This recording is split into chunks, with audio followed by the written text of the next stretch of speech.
Installing the TOGO Roadlink C2 is really easy. It's a simple install, and I've seen some people say it's so simple they're not even going to do an install video on it, which is fine. I see their point, but you know, what's easy for me, what's easy for them, maybe it's not easy for you, or maybe you're intimidated at the thought of installing it.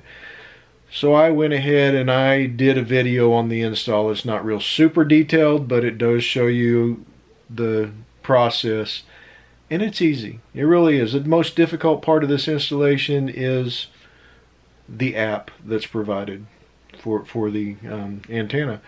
But if you want the Cliff Notes version, drill a hole in the top of your RV, drop the line from the antenna down through that hole, hook that cable to a 12-volt power supply, put a 3-amp fuse in that line too, and mount it to the top, cover the hole, you're done. It's really that simple. But anyway, for those of you who don't find it that simple, I hope this video is helpful for you, and I'll see you later. Hey folks, welcome to Fitch 4 Nights RV. We are going to make an attempt at installing this TOGO Roadlink C2. You can see right here. Of course, if you're here, I assume you already know what it is, but it's your complete connectivity solution. It's a Wi-Fi extender. It is a router. It is a way to access the internet while you're on the road. If you have a data plan, you can get a data plan with AT&T. There's a SIM card located right there for it. It's like $30 a month that you have to pay for a year up front, and the claim is that it is unthrottled, unlimited data for RVs only. I'm hoping it works out that way. This is why we're getting it.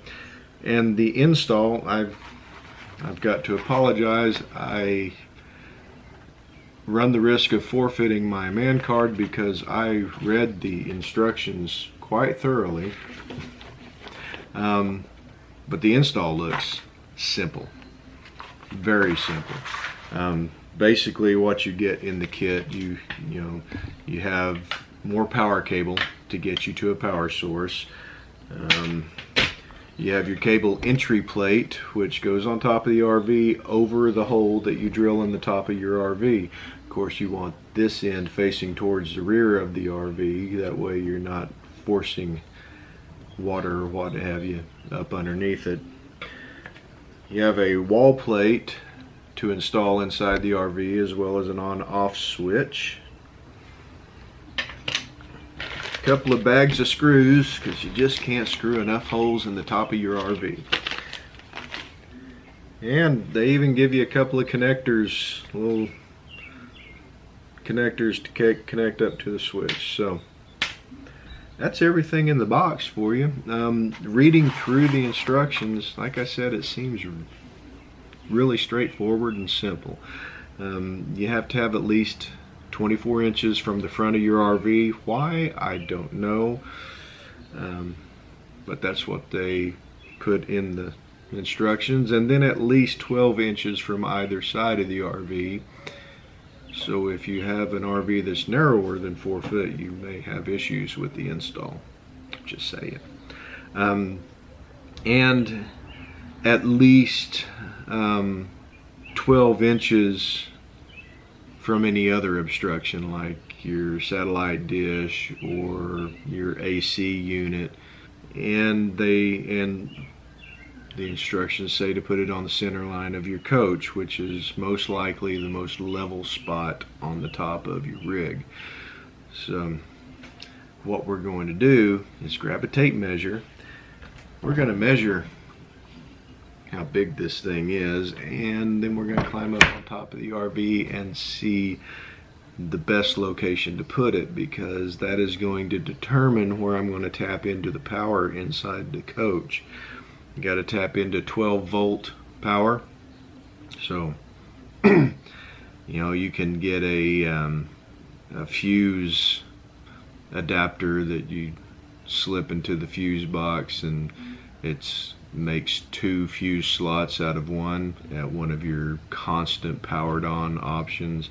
Or you can do what I'm gonna do and tie into a 12-volt power supply line, which is like to your cigarette lighters, or even to the satellite TV antenna, which is what I'm looking at. So I'm gonna climb up on the roof, see where to put this thing, and that will determine where I'm gonna tie in at the power.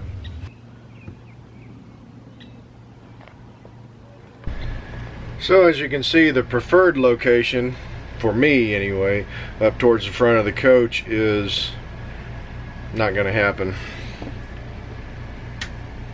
Not enough space up there.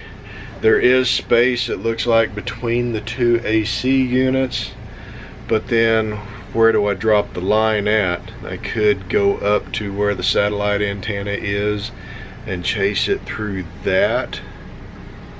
I don't know how. I don't think that line is long enough, so I'd have to use the extended cable to do that. So, oh, decisions. Now if I go to the back of the coach, there might be a spot I can drop a line into there. I know there's a cigarette lighter or a 12-volt outlet. They're not cigarette lighters anymore. That's not the correct way to put it. There's a 12-volt jack back there that I could actually just tie into. I could actually just remove that and put that switch in its place since we don't use it. So maybe I'll look at that. So let's just make this abundantly clear. This is not a how-to video. This is how I'm gonna do it. Which, back here in the bedroom of the coach, I have the breaker, the fuse box, fuse panel for the 12-volt stuff, and there's that 12-volt outlet right there, which is what I would like to do. I would actually like to just pull that 12-volt outlet. We've had this coach for over 2 years and never hooked anything into it, so let's make it something useful. We'll hook that switch for the wine guard in there. So what I'm gonna have to do is come in right up here in this cabinet. I can drill up. That way I only drill one hole. I just drill up into the roof. And then back behind here, right here, you can see all these lines going back down into the wall. So what I'll do is pull this lower panel off and see if I can get a good clean path to where that switch will be located.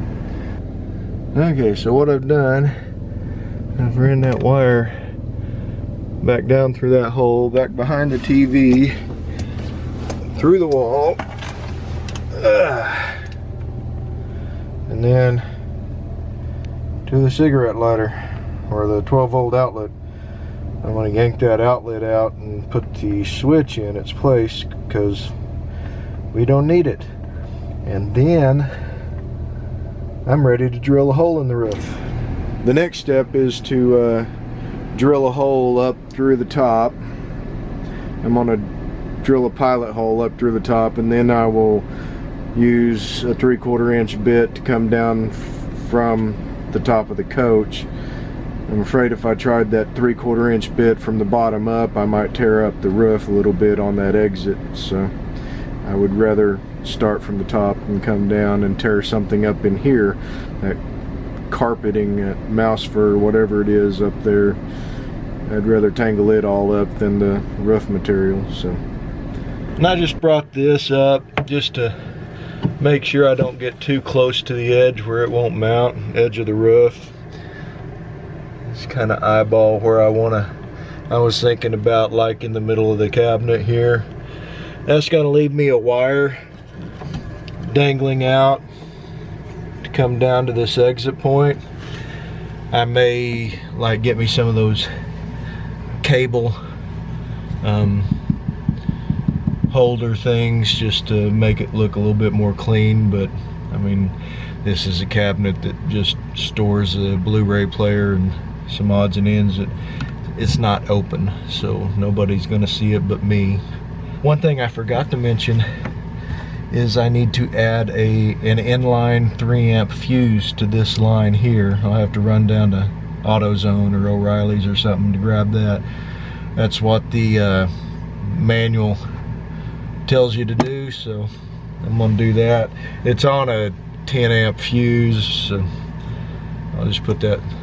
I didn't want to do it down by where the switch is, because then the fuse would be back in the wall. So this way, if the fuse blows, it's readily accessible.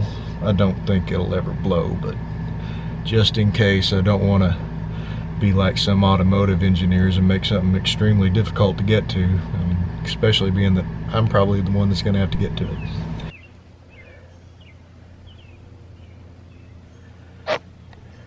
And there you have it, big old hole in the top of the RV. Actually, that's a little hole. I'm getting ready to do the little hole. Just wonder if this bit is going to be long enough. I think it is to go all the way through. I'll find out.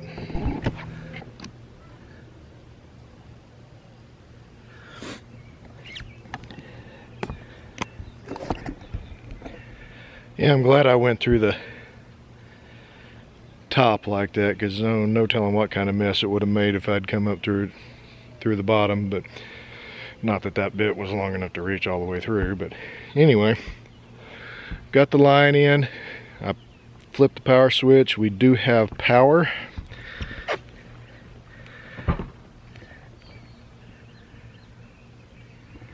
So my next step, before I actually screw this thing into the roof,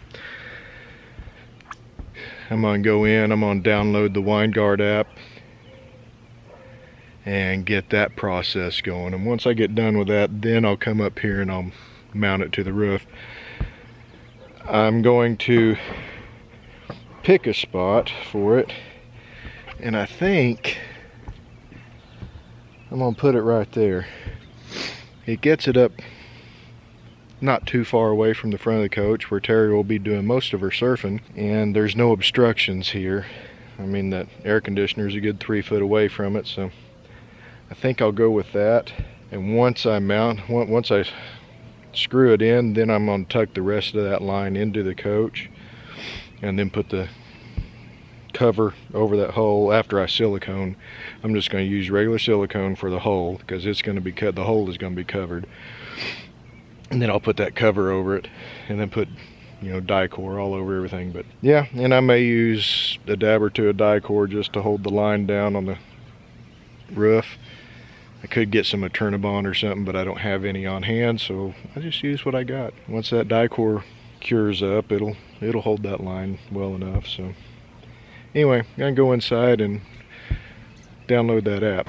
So now comes what I'm anticipating to be the hard part. I haven't mounted the dish on top yet, like I was showing you.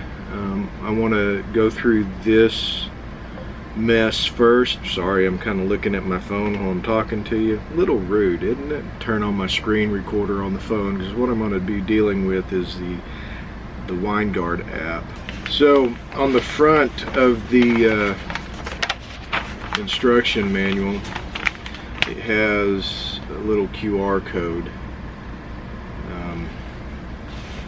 So when you first open the WineGuard app, it gives you two options. Of course, no devices have been detected. Choose a method to connect a new device.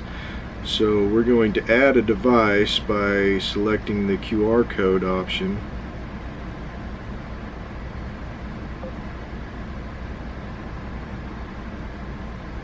Oh, well, see, to use this feature, please sign in with your TOGO ID. So I will do that. Okay, so alright, this one took me a while to figure out. Go figure. The the app does not like you to use autofill to put in your email address for the TOGO login.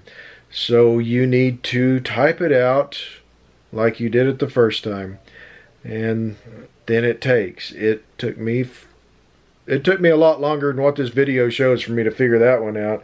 I'm not exactly the brightest candle on the cake, but I do catch on eventually.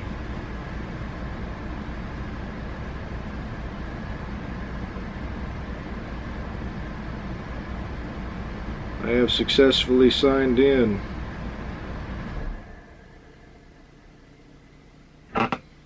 Scan Winegard code.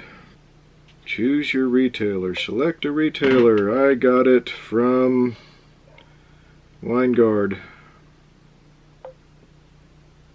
Next, select RV type. I'm going with TOGO default because my RV is not on this list. Next. It don't have to write it down. It's on the sticker next to the QR code information. Let's see if this thing will focus. There it goes.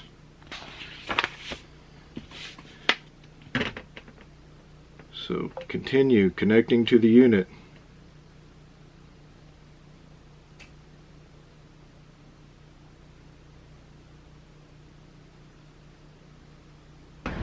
Okay, I got past that. Not sure what happened.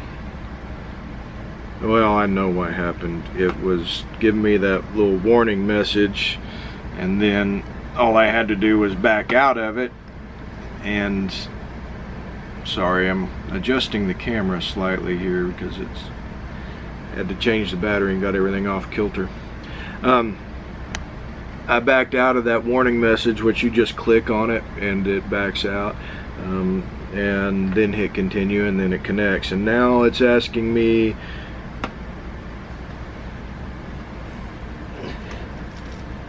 if I want to purchase the AT&T data plan, which I will, but I'm not going to do it right now.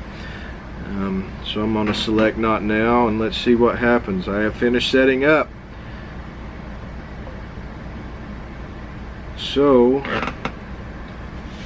it tells me, sorry, I put the old man glasses back on. I tried bifocals, never mind. Please move to the operating features. Okay, let's move on to the operating features. That's what we're interested in. Oh, so I've got, it just shows me the different thingies here. So what happens when I click that? So let's click scan for Wi-Fi. Like I said, it should be picking up my home network. I'm parked right in the driveway. Well, that's pretty cool. It shows the strength. So mine is at 62%, which, by the way, when I'm sitting here in the driveway on my phone, my data connection with my home network is not pleasant. So let's connect to that. There she goes. Let's see if she does it. Or he. I don't know. Anytime you switch the source from either 4G or to Wi-Fi, the antenna reboots, which is not really an issue, but if you're watching the app is a little buggy, and sometimes it doesn't the app itself doesn't quite reconnect, so you have to restart the app. Well, you don't have to restart the app because all your other devices that are hooked to that antenna picked it up. It's just the app, and it just kind of, if you're just going off of what the app is saying itself, you get thrown and think everything's not working. It is. I mean, I had a tablet next to me, so I looked over at that tablet and it's connected. The app, the TOGO app, was not connected. The tablet was. So it was obviously working. So anyway, just be mindful of that. That app is just a little buggy. Okay, I turned off my connection to the house network and it connected to the WineGuard real quick. So let's see how the app works. Scan for Wi-Fi. Scanning for networks. Wow, 80%. So it does boost it. I mean, before it was what, 65, 69%. So yeah, it boosted it up, my connection to it, by 10 or 11%. That's pretty good, and that will be that'll be beneficial at campgrounds, I would think. There you have it. I'm sure the length of time it took me to get it all set up and connected right was partially because of me, but this app seems a little squirrely, I don't know. But yeah, we'll see how this all works out on the road, and I will be sure at some point in the future we're going to be doing a lot of traveling over the next few months. Football season's coming up, so we'll be up in Stillwater for quite a few weekends.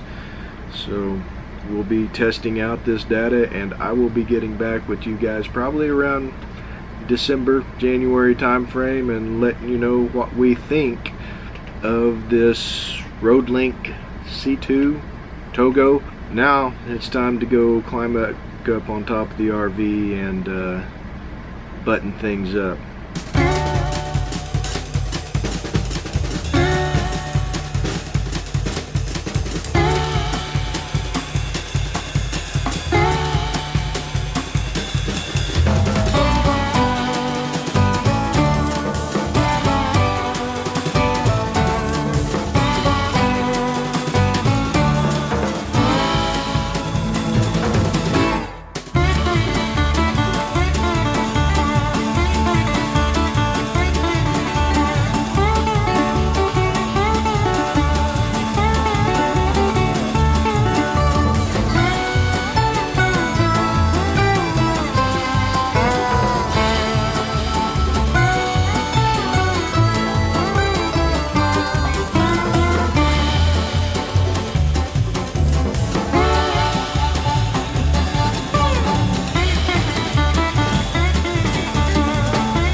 So yeah, easy installation, and it works. Our location really isn't the best location in the world to test the AT&T signal itself, because we have never gotten a good AT&T signal here at the house. We used to have to go out on the back porch to make a phone call. That was 10 years ago or so, and I don't know that they've made any improvements. We have taken it out on the road once since I recorded this install, and it works, and it works well. Hopefully sometime around December, January, after we put a few more miles on the coach and taken this antenna to several different places, I can leave our review, do a video for our review on this TOGO antenna. But as it sits right now, it looks like a win for us. So anyway, like I said earlier, I really hope this video was helpful for you guys that were a little intimidated or didn't know exactly what needed to be done on this install. And I'll catch you down the trail.